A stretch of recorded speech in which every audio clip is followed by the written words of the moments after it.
Bonjour à tous, cette semaine, notre drôle d'Europe vous emmène au Portugal, un pays dont le supposé miracle économique inspire toute la gauche européenne. En 2015, les socialistes et la gauche s'installent au pouvoir au Portugal après 5 ans d'austérité intense imposée par la droite, mais aussi par la Troïka européenne qui a prêté 78 milliards d'euros. Il y avait des doutes il y a 3 ans quand on a commencé avec mon gouvernement qu'il était possible de tourner la page de l'austérité, de renforcer les revenus des familles, de créer des conditions pour l'investissement, pour la réduction du chômage, en respectant les règles d'une bonne santé budgétaire. Et effectivement, on a réduit d'une façon très significative notre déficit. On va fermer l'année 2018 entre 0,5 et 0,6.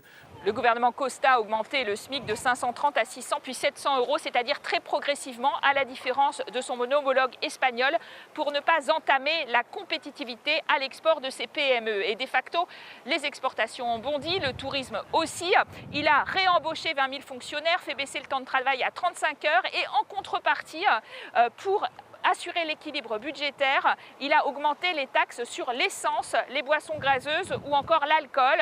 Résultat, tous les indicateurs sont au vert, pas de déficit, 2,2% de croissance, un chômage divisé par 3 à 6,7%. Alors la droite aujourd'hui dénonce un miracle en forme de mirage.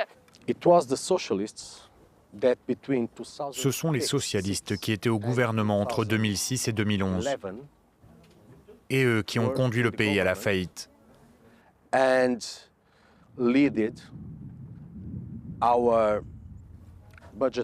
Ce sont les socialistes qui ont négocié avec la Troïka pour toutes les mesures d'austérité.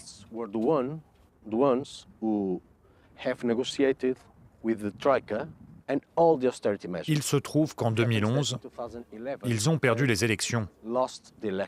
Et nous, la droite, nous nous sommes retrouvés au gouvernement et nous avons dû mettre ces mesures en place sans pouvoir renégocier. Le gouvernement pourra tester sa popularité lors des élections européennes de mai prochain.